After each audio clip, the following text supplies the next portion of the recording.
we're back. Why don't you introduce our guest? Yes, I will do that. We have with us today Jocelyn Hale, who's the new director of the Loft Literary Center. The Loft Literary Center in Minneapolis was founded in 1974 in a loft above Minneapolis bookstore. It's probably when they call it the Loft. Was it Saverns? Well, it was Marley Rusoff's right. Bookstore. It has since gone on to become the nation's largest literary center, offering programs, classes, workshops for writers and readers. The Loft's mission statement reads, "The mission of the Loft is to support the artistic development of writers, to foster a writing community, and to build an audience for literature." Wow. Boy, we couldn't be more behind that. Oh, wow. That sounds good. We're so pleased to have you here. Thank you. Some kind of a mission. Yeah. It's an important one. How long have you been the director?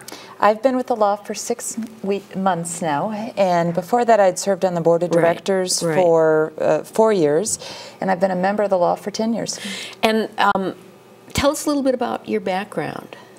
Well, I'm born and raised in Minneapolis, and came back here and started working in the arts organizations in the mid-1980s.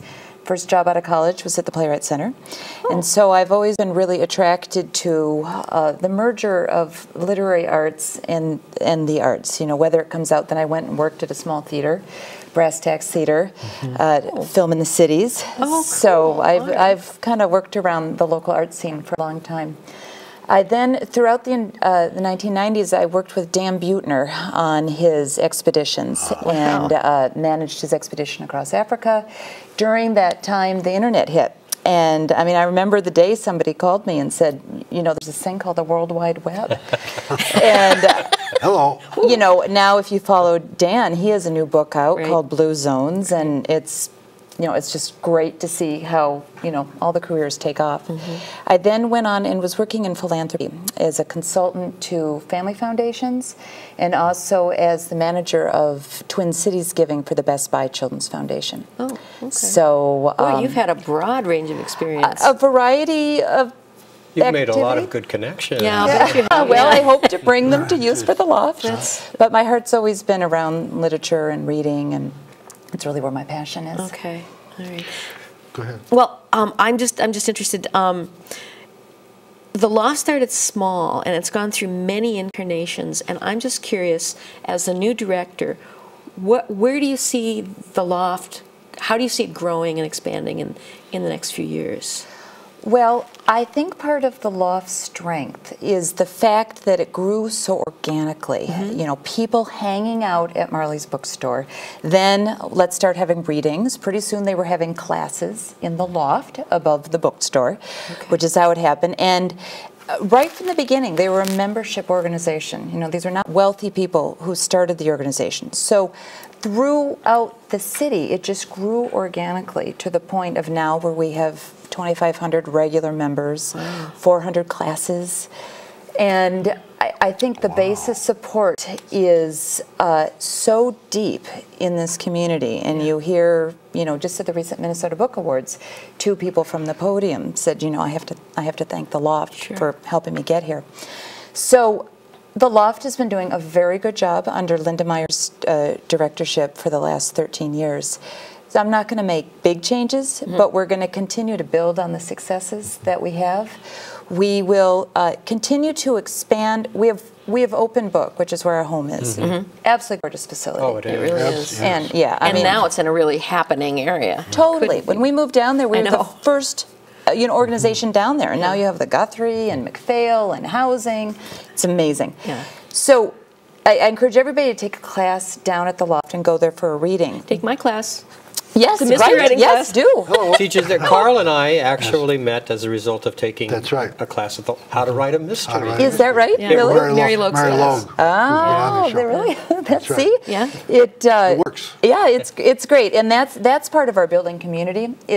I hear so many stories of people who meet in classes, and they start a writing group, and they've been together for 10 years because of the writing group they met at the Loft. Right.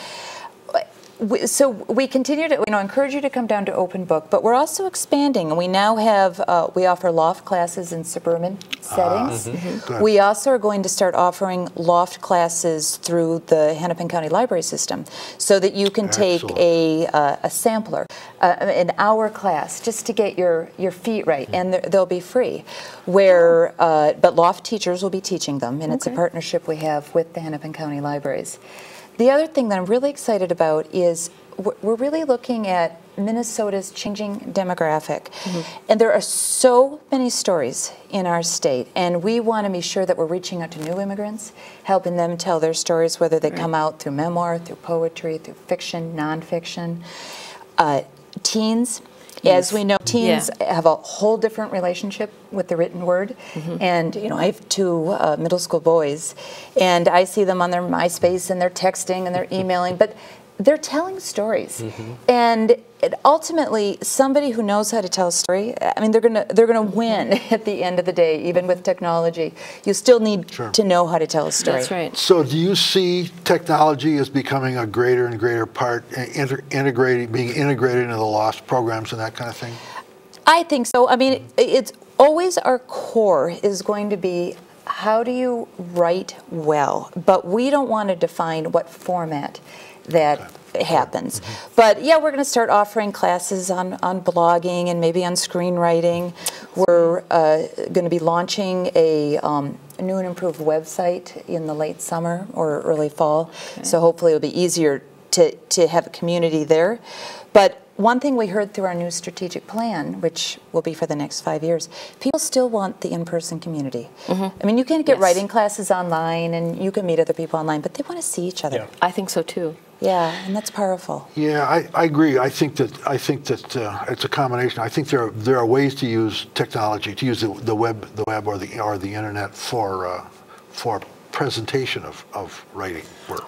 Or presentation of information. But I think, you can't separate a student from the teacher if you've got a really good teacher. Nor can you separate the students from one another. Right. One of the very beneficial things that resulted from our class together in the loft was a writer support group that's been going on for 15 years. That's right. I don't think I've ever had, and I've been teaching there for 11 years, I don't think I've ever had a class break up that didn't break up into a writing group. Now, I don't know how long some of those, I know some of those are still going on, but you're right. I think that ability of, after a few classes, everybody hears how everybody else reads. You get this synergy going in the class, and when you're done, those people know each other and they want to stay together.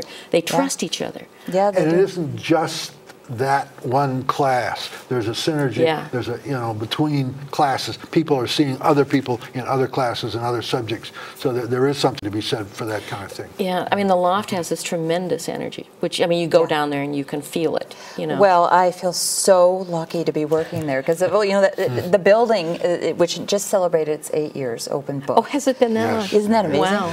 And so suddenly I get to walk up those stairs every day. What do you mean, the stairs that don't go anywhere? No, I try to be more focused. Everywhere we go, we hear about the loft. That's right. People know about the loft. And we often mention it in our touring. Yes, we do. Oh, that's great. Well, this has been great and very interesting, and we appreciate your coming. Thank you. We'll be back in a minute. Here's a look at some of the programs that are available at the loft. Yeah, good.